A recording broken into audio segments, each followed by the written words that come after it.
Good evening, everyone. Is it this one? Hi. Hi, everyone. It's so great to be here. I am Whitfield. I'm on your school board, but more importantly, I am a resident of Lake Worth, and this is some of the first places that I ever came to speak publicly, was right here in this little lectern. So I'm glad to be back here.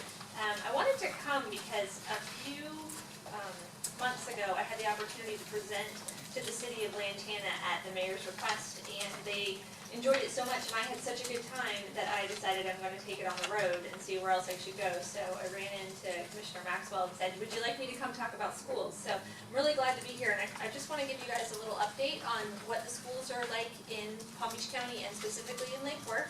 And I'm going to just talk for a few minutes, and then if you have any questions, feel free to ask me.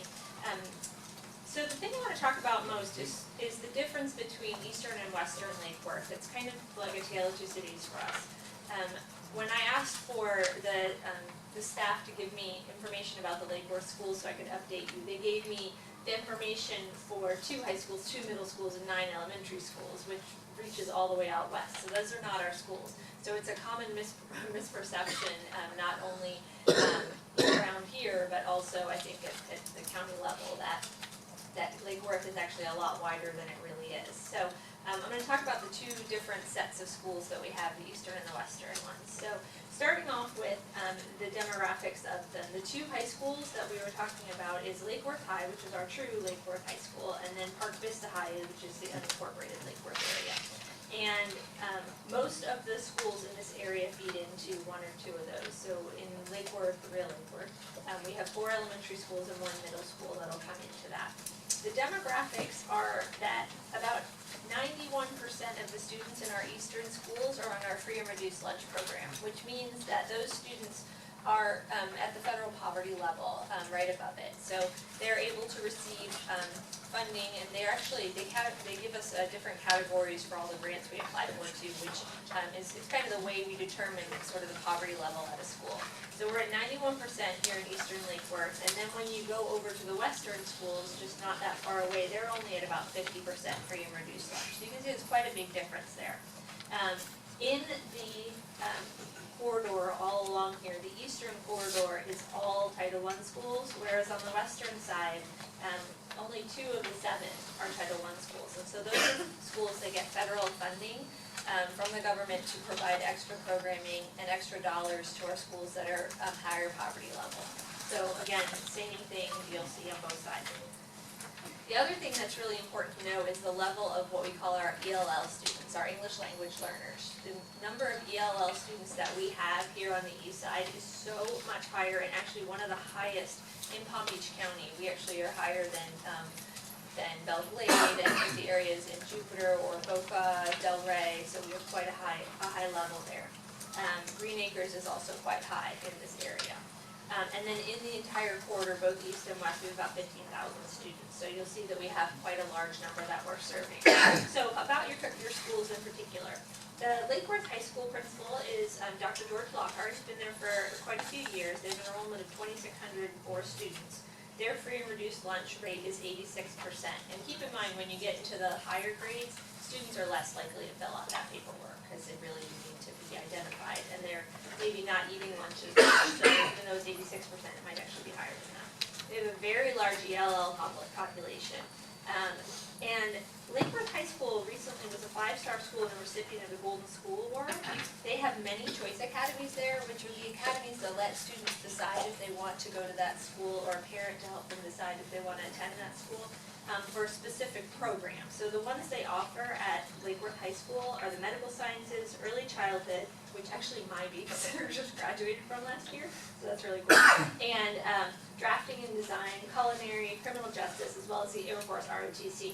So they have quite a few programs there, and what those programs serve to do is actually bring in students that would have maybe options at other schools, and we're trying to bring them in so that the school overall is more successful. Also, it creates a real engagement for the students when they're really focused on a program that may really engage their interests a lot more. So Lake Worth Middle School, they've recently, in the last couple of years, got a new principal. His name is Mike Williams, and I think he's kind of a rising star, and I'm very proud of him. We have 983 students there, and it is a C-rated school. Their free and reduced lunch rate is the highest for the middle school. for all middle schools in the district at 94%.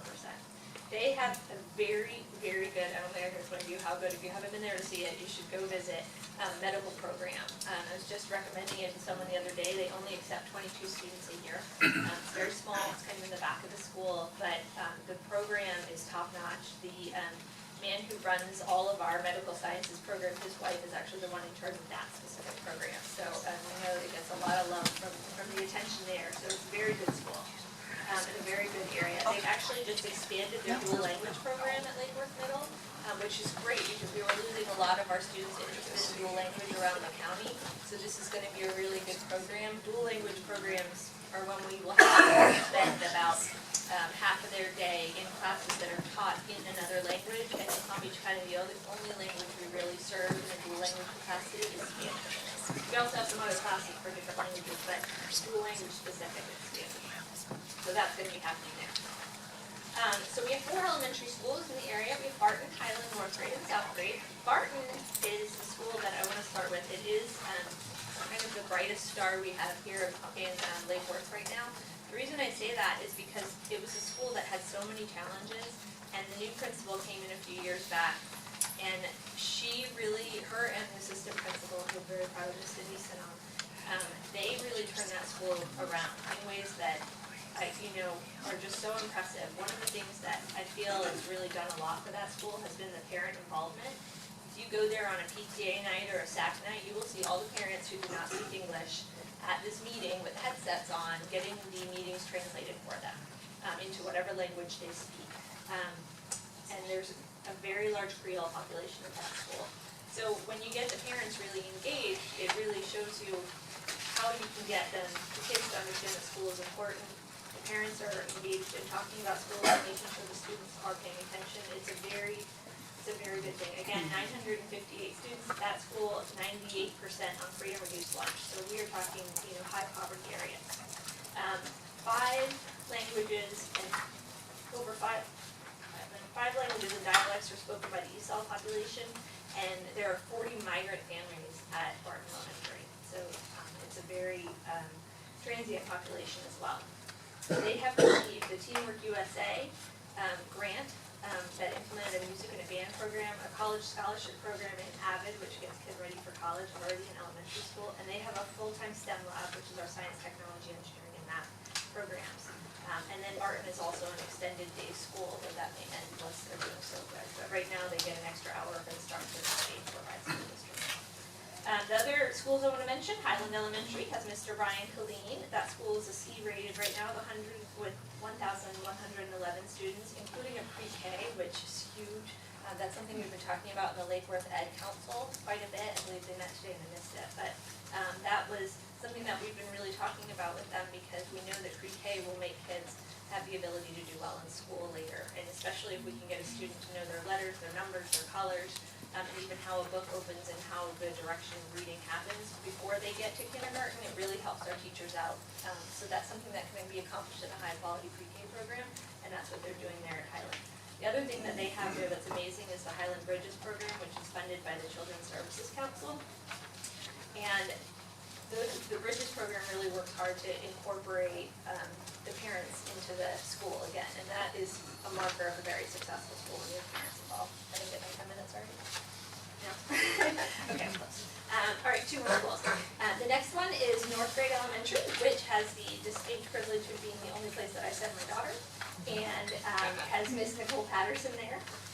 Northgrade Elementary is a B-rated school on Eastern Lake Worth, serves 756 students. It is a dual language school also, and a gifted center. I have to say, sending my kid to a class every day where they speak Spanish half of the day has been amazing. I cannot tell you how well she speaks Spanish now. She's in 2nd grade, and she's always translating for me everywhere we go, which is really fun.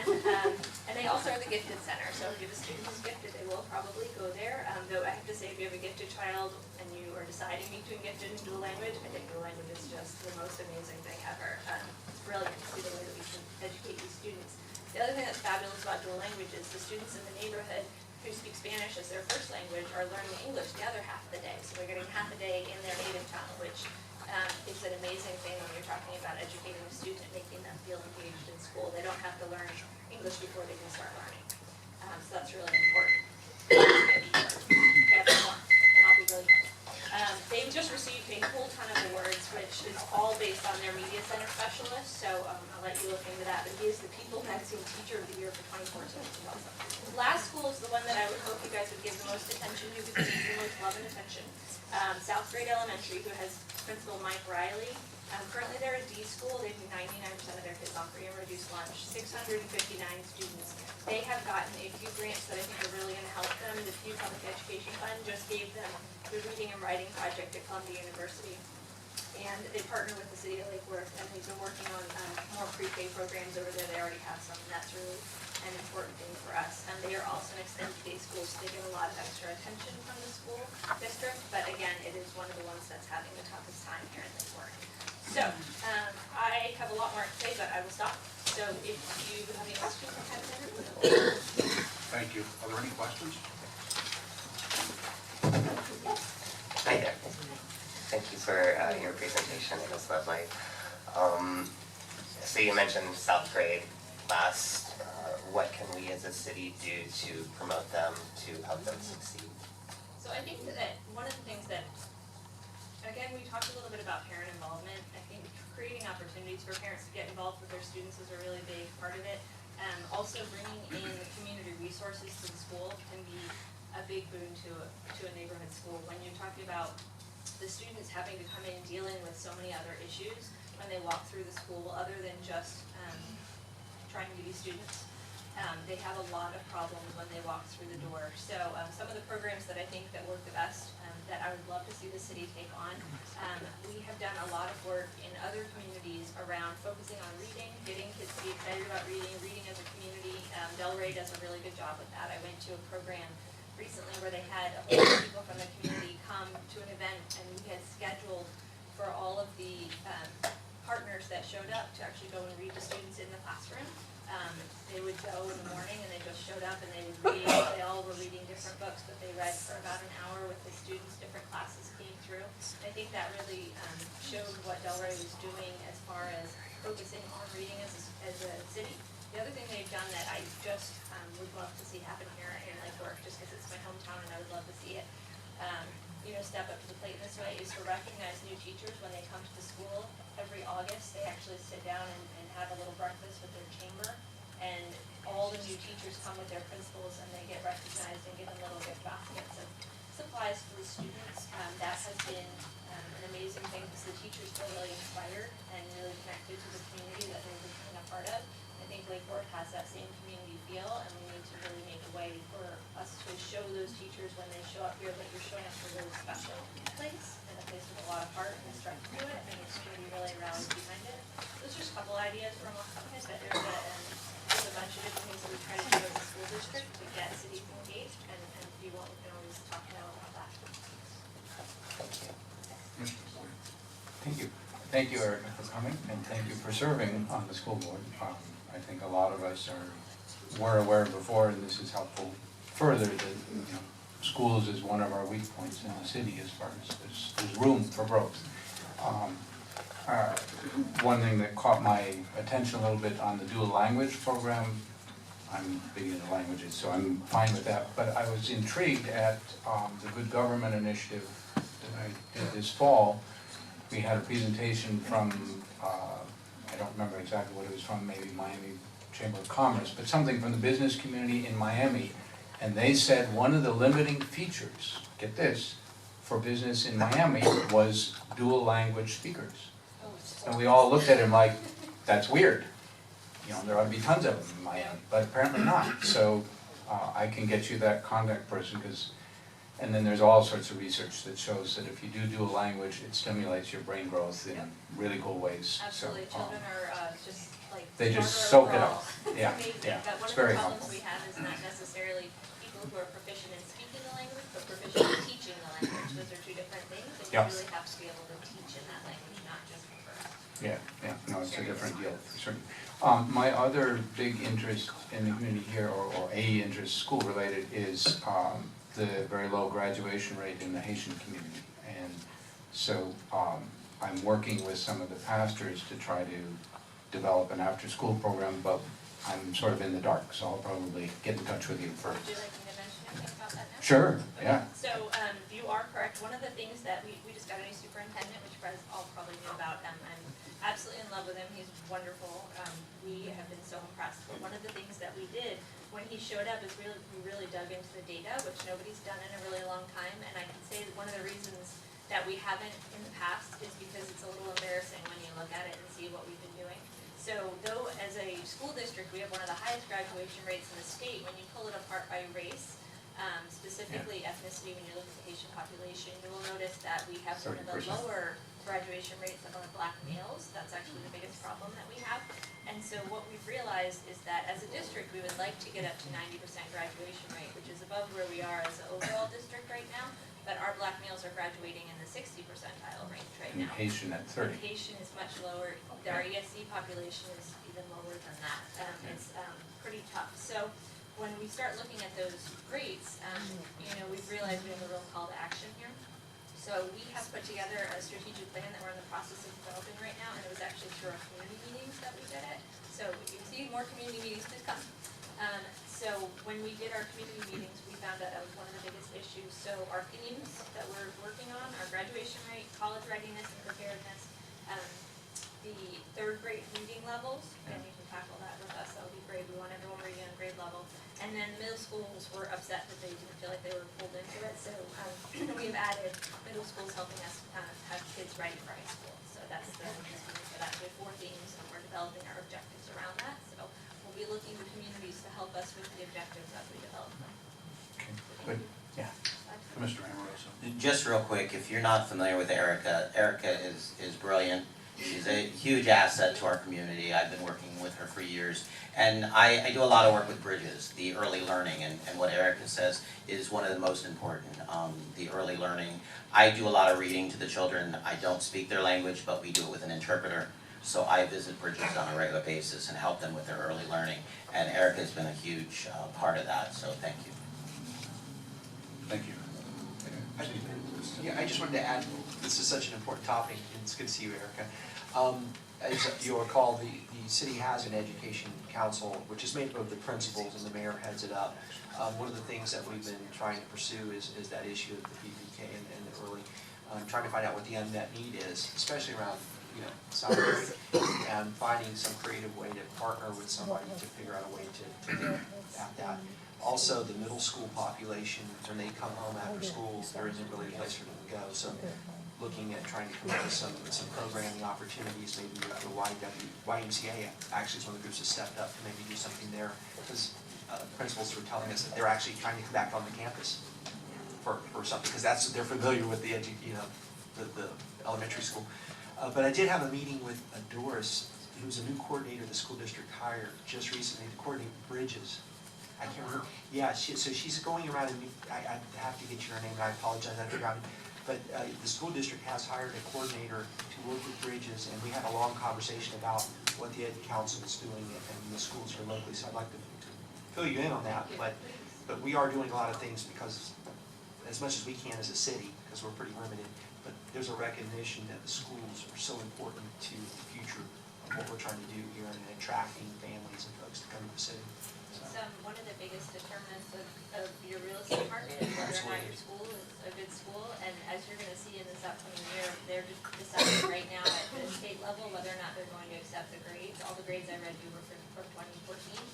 2015 grades haven't been approved yet, and we're kind of hopeful that they're not, because they are going to have such a poor impact on our real estate values and on our communities when you see how badly students did on the test.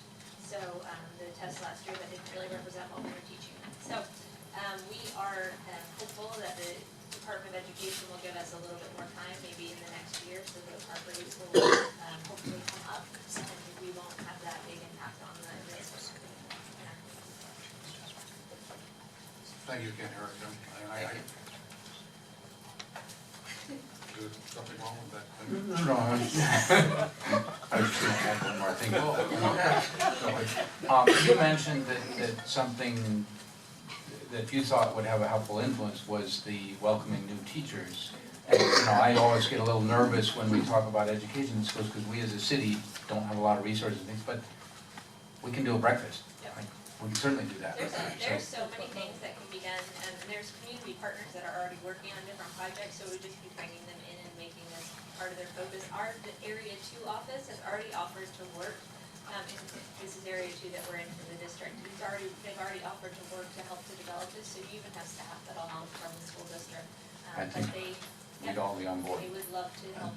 It just needs to maybe start from the city, so it really is a city initiative, but we can definitely partner on that. And then, even learning from some of the other cities in the area on ways that they have really rallied around education, I think that it could do a lot for really kind of changing the perception of education like Thank you. Erica, thank you. Okay, Mayor. That's okay. Forgive me, I'm sorry, I was at ethics training and they switched it from Lake Worth to Palm Beach Gardens, so it took me half hour just to get from the campus to 295 and onto it, so forgive my tardiness. I don't know if you did this, and if you did already, I'll just back off, but did you talk at all about our education council that we started here? So briefly, but go ahead.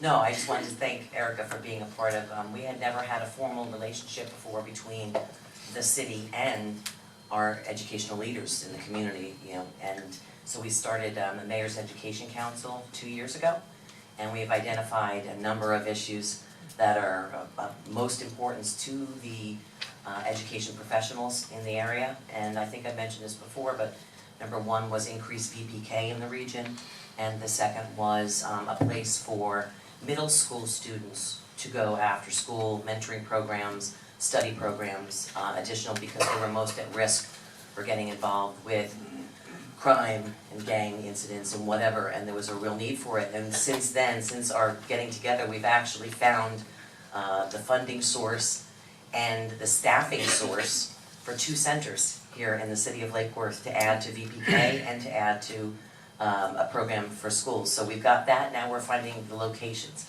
That's our last step, and we'll be able to institute that, and we've got a number of people looking to help. But we couldn't have done it without Erica's help, and I'm very, very grateful for that. So hopefully that's the start of some good improvements here in the city for some much needed resources for the kids. In addition to that, we're also addressing a lot of the school's needs on a month by month or quarter by quarter basis, so that we can find out what we can, because we're not like New York or Boston where the school system is operated by the city, it's operated by the county. So what can we do as a city to support and be there for our kids and our educators? So I really appreciate your help. Thank you so much for having me tonight, I really But appreciate it. Erica,